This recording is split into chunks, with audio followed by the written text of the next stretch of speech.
Hi, எல்லோருக்கும் வணக்கம். Welcome to உங்கள் நான் கமல் ஹாசன். ஸோ இந்த வீடியோவில் நம்ம கமல் சார் பற்றின ஒரு புதிய தகவல் தான் வந்து டிஸ்கஸ் பண்ண போகிறோம். ஸோ வீடியோக்குள்ளே போகிறதுக்கு முன்னாடி நம்ம சேனலுக்கு நீங்கள் புதுசாக இருந்தீங்கன்னா கண்டிப்பாக சப்ஸ்கிரைப் பண்ணிக்கோங்க, வீடியோ மறக்காமல் லைக் பண்ணிக்கோங்க. இப்போ நம்ம வீடியோக்குள்ளே போகலாம். ஸோ முதல் டாப்பிக்கே வந்து பார்த்தீங்கன்னா பிக் பாஸ் சீசன் 7 தமிழுக்கான கிராண்ட் ஃபினாலே உடைய டிஆர்பி வந்து ரிலீஸ் ஆகிருக்கு. ஸோ எல்லா சீசனோடையும் இந்த சீசன் வந்து பார்த்திங்கன்னா ரொம்ப கம்மியான டிஆர்பி வந்து இருக்குது அப்படிங்கிறது பார்க்க முடியுது. ஸோ இதெல்லாம் வந்து நார்மலாக வீக்டே எபிசோட்ஸ்லேயே வரக்கூடிய ஒரு டிஆர்பி தான். ஸோ டிவிஆர் அப்படின்னு சொல்லுவாங்க. 7லாம் இருந்துச்சு பிரதீப் வெளியேறின அந்த வாரம்லாம் பார்த்திங்கன்னா 7, அதுக்கடுத்து 7.4 கிட்ட வந்து தொட்டுச்சு. பட் ஃபினாலே ரேட்டிங் அப்படிங்கிறப்ப கண்டிப்பாக வந்து பார்த்திங்கன்னா 7.5, 8 இதெல்லாம் வந்து சர்வசாதாரணமாக வரும். பட் இந்த சீசனில் ரொம்ப ரொம்ப கம்மியாக 5.59 டிவிஆர் அப்படிங்கிறது தான். ஏன்னா யார் ஜெயித்தாலும் கவலை இல்லை இந்த சீசன் அப்படின்ற மாதிரி நிறைய பேர் வந்து பார்த்திங்கன்னா அதை வந்து கடந்து போயிட்டாங்க. ஸோ அதனால் அதெல்லாம் வந்து யோசிக்க கூட இல்லை யாரும் அப்படிங்கிறது நம்மளால் வந்து பார்க்க முடிஞ்சிச்சு, உணரவும் முடிஞ்சிச்சு. ஓகேங்களா? ஸோ அதனால் மேபி அவங்க வந்து இந்த வட்டம் அதை பெருசாக எடுத்துக்கலன்னு நினைக்கிறேன். பட் இந்த டிவிஆர் ரிலீஸ் ஆகும் பொழுது நமக்கே வந்து ரொம்ப ஷாக்கிங்காக இருக்குது. ஏன்னா 5.59 ரொம்ப ரொம்ப ரொம்ப ரொம்ப கம்மி.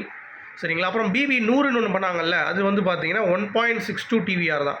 1.62 தான், ரொம்ப ரொம்ப கம்மி. ஸோ இந்த சீசன் அப்படிங்கிறது வந்து இனிஷியல் டேஸ் அந்த பிரதீப் ரெட் கார்டு மட்டும்தான் ஒரு ஹைலைட் கொடுத்து ஒரு 2-3 வாரங்கள் அதை வைத்து தான் வந்து ஓட்டினாங்க அப்படிங்கிறது தான் பாயிண்ட். அதில் தான் டிஆர்பி இருந்துச்சு. ஸோ அவ்வளோதான் இந்த சீசன் பொறுத்த வரைக்கும். நெக்ஸ்ட் சீசனில் பார்ப்போம் எப்படி இருக்க போகுது, இந்த டபுள் ஹவுஸ் கான்செப்ட் இருக்க போதா இல்லை சிங்கிள் ஹவுஸ்லேயே வைக்கிறாங்களா அப்படிங்கிறத பொறுத்து இருந்து பார்க்கலாம். அடுத்து பிரதீப் 1 கோடி மேட்டர் இப்போ வந்து ரொம்ப சமூக வலைதளங்களில் வந்து ட்ரெண்ட் ஆகிட்டு இருக்கு. என்ன அப்படின்னா, பிரதீப் வந்து ரொம்ப ஸ்ட்ராங்காக இருந்தால், ப்ளே வந்து பயங்கரமாக இருந்தது, அவர் தான் நைட்டில் வின்னர்னு சொல்லி எல்லோரும் நினச்சிட்டாங்க. பட் ரெட் கார்டு அப்படின்றத ஒன்றை கொடுத்துட்டு நிறையா பேர் வந்து பார்த்திங்கன்னா இப்போ பேக் அடிச்சிட்டாங்க வெளியே வந்தவங்க. ஸோ அப்படி பார்க்கும் பொழுது இப்போ வந்து ஒரு 5 பேர் தான் வந்து ரெட் கார்டு தூக்குனதுக்கு இன்னும் வந்து ஓகே உமன் சேஃப்டி அப்படிங்கிறதுக்கு இன்னமும் வந்து ஸ்டாண்ட் பண்ணுறாங்க அப்படின்னு சொல்ல முடியாது. ஏன்னா அவங்கெல்லாம் இன்டர்வியூஸ் கொடுக்கல. ஆனால் இன்டர்வியூஸ் கொடுக்குறவங்க எல்லாம் மாமா தப்பு தான், நாங்கள் பண்ணது தப்பு அப்படின்ற மாதிரி சொல்லிட்டாங்க. ஸோ இப்போது கமல் சாருக்கு வந்து கூடுதல் ப்ரெஷர் ஆகிடுச்சு. ஏன்னா கண்டஸ்டன்ஸுடைய இதை வச்சு தான் அவர் சொல்கிறேன்னு சொல்லி சொன்னார்.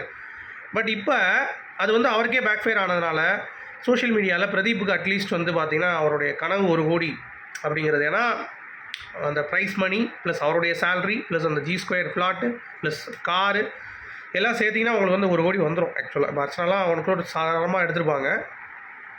பட் அதில் அட்லீஸ்ட் அவருக்கு அது லைஃப் போயிடுச்சு அப்படிங்கிறதுனால கமல் சாரோடைய படத்தில் அட்லீஸ்ட் ஒரு ரோல் இவருக்கு வந்து கொடுக்க முடியுமா, இல்லை இவருக்கு ஒரு பிரேக் வந்து கொடுக்க முடியுமா அப்படின்ற மாதிரி நிறைய பேர் வந்து கேட்குறாங்க. அது மட்டும் இல்லாமல் கமல் சார் இவருடைய டேரக்ஷன் ஒன்று பண்ணுறாருல, டிஸ்னி ஹாட்ஸ்டாருக்கு வந்து கதை சொல்லியிருக்காரு அப்படின்ற மாதிரி ஒரு அப்டேட் இருக்குது. ஸோ அதுக்கு வந்து கமல் சார் ஒரு ஸ்பெஷல் அப்பியரன்ஸ் மாதிரி ஏதாவது பண்ணி அதை மேட்ச் பண்ணுறோம் அப்படின்ற மாதிரி கேட்குறாங்க. அது வாய்ப்பு கிடையாது.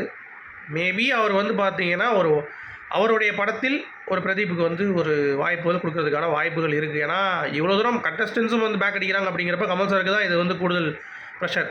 கெட்ட வார்த்தை பேசுகிறான், கேவலமாக பேசுகிறான் அவன் அப்படின்னு சொல்லிட்டு ரெட் கார்டு கொடுத்துருந்தா ஒன்றும் பிரச்சனை கிடையாது. பட் இது உமன் சேஃப்டி அப்படின்றதுனால கொஞ்சம் வந்து அது வேறு மாதிரி திங்க் பண்ணுறாங்க அப்படிங்கிறது பார்க்க முடியுது. அடுத்து வந்து ஒரு ஃபார்மேட் இருக்குங்க கமல் சாருக்கும் திவ்ய தர்ஷினிக்கும். கமல் சார் வந்து பிக் பாஸ் சீசன் முடிஞ்சவொடனே அவர் பிக் பாஸ் சீசன் தான் லாஸ்ட்டுன்னு சொல்லி ஒரு பொருளை வந்து கிளம்பும். அதே மாதிரி டிடி சீசன் 7ல் வராங்க, சீசன் 8ல் வராங்க, சீசன் 5ல் வராங்க, 4ல் வராங்கன்னு சொல்லிட்டு செகண்ட் சீசன்லேருந்து பேசிகிட்டு இருக்காங்க ஆங்கர் திவ்ய தர்ஷினி. ஸோ அதே மாதிரி தான் இதுவும். ஓகேங்களா? ஸோ இவங்களும் வரப்போகிறது கிடையாது. கமல் சாரும் வந்து பார்த்திங்கன்னா இந்த பிக் பாஸ் போஸ்ட் பண்ணாமல் நிறுத்தவும் முடியாது. ஏன்னா அவர் இது மூலமாக தான் ஈஸியாக கனெக்ட் ஆகிறார் அப்படிங்கிறது அவருடைய ஒரு புரிதல். ஸோ வந்து என்ன தான் ஆத்தினாலும் சரி கமல் சார் தான் பெஸ்ட்டு ஹோஸ்ட் எனக்கு தெரிஞ்சு. பட் இந்த ஒரு 3 சீசனாக கொஞ்சம் பயஸ்டாக எல்லாருக்கும் வந்து இருக்கிற மாதிரி ஒரு ஃபீல் ஆகுது ஒரு குறிப்பிட்ட நபர்களுக்கு. சீசன் 6ல் விக்ரமனுக்கு, சீசன் 7க்கு வந்து மாயாக்கு, இந்த மாதிரி அது மட்டும் தான் எனக்கு கொஞ்சம் நெருளாக இருக்குது. அது சேனலோடைய ஸ்கிரிப்டாக கூட இருக்கலாம், இவருடைய ஸ்கிரிப்டா இல்லை என்ன அப்படிங்கிறது தெரியல. ஏன்னா அவர் வந்து ஜஸ்ட் ஒரு ஆங்கர். சரிங்களா? ஸோ அப்படி இருக்கும் பொழுது அவங்களுடைய இதாக தான் இருக்கும் அப்படிங்கிறது என்னுடைய point of view. So wait பண்ணி பார்க்கலாம். ஓகேங்களா? அடுத்து கேஸ் 233 இந்த படம் ட்ராப்பா இல்லை கன்னியூ ஆகுதா அப்படிங்கிறது எனக்கு சத்தியமாக புரியவே இல்லை. ஏன்னா லைனப் அவங்களுடைய அஃபிஷியல் ராஜ்கமல் நிறுவனத்துலேருந்தே வந்து பார்த்திங்கன்னா தூக்கிட்டாங்க அந்த படத்தை. ஸோ நம்மளும் வந்து க்ளோஸாக விசாரிச்ச வரைக்கும் இதற்கான ஒரு மெட்டீரியலைஸ் ஆகிற மாதிரியே நமக்கு தெரியல. ஸோ வெயிட் பண்ணி பார்க்கலாம். மேக்ஸிமம் ஒரு 50% மேலே ட்ராப் ஆகிறதுக்கான வாய்ப்புகள் இருக்குது அப்படிங்கிறத சொல்கிறாங்க. இன்னும் சில பேர் வந்து கேஸ் 237 முடிஞ்ச பிறகு பண்ணுவாங்க அப்படின்ற மாதிரி சொல்கிறாங்க. அது என்னது, அப்போ இது மென்ஷன் பண்ணியிருக்கணும்ல கேஸ் 233 லைன் ஆஃப் அவங்களுடைய படத்தில், அதையே மென்ஷன் பண்ணல அப்படின்ற அந்த கேள்வியும் வந்து வருது இல்லை. ஸோ வெயிட் பண்ணி பார்க்கலாம். அடுத்து STR 48 மார்ஷியல் ஆர்ட்ஸ்லாம் வந்து சிம்பு முடிச்சிட்டாரா, இங்கே பிப்ரவரியில் ஷூட்டிங் வந்து ஆரம்பிக்குது அப்படின்னு சொல்கிறாங்க. ஓகேங்களா. ஸோ அவர் வந்து கால் ஷீட் கொடுத்துருக்காராம்.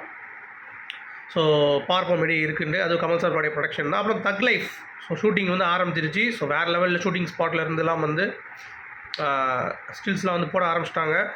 சுதா கங்கரா வந்து பார்த்திங்கன்னா மணிரத்னம் கூட ஒர்க் பண்ணுற மாதிரி ஸ்டில்ஸ்லாம் வந்து போட்டிருக்காங்க. ஸோ வேறு லெவலில் இருந்துச்சு.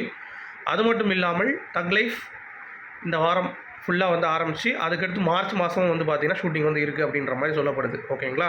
ஸோ இது ஒரு பாயிண்ட்டு. ஸோ உங்களுடைய கருத்துக்கள் சொல்லுங்கள். மீண்டும் அடுத்த வீடியோவில் சந்திப்போம். அது வரைக்கும் குட் பை.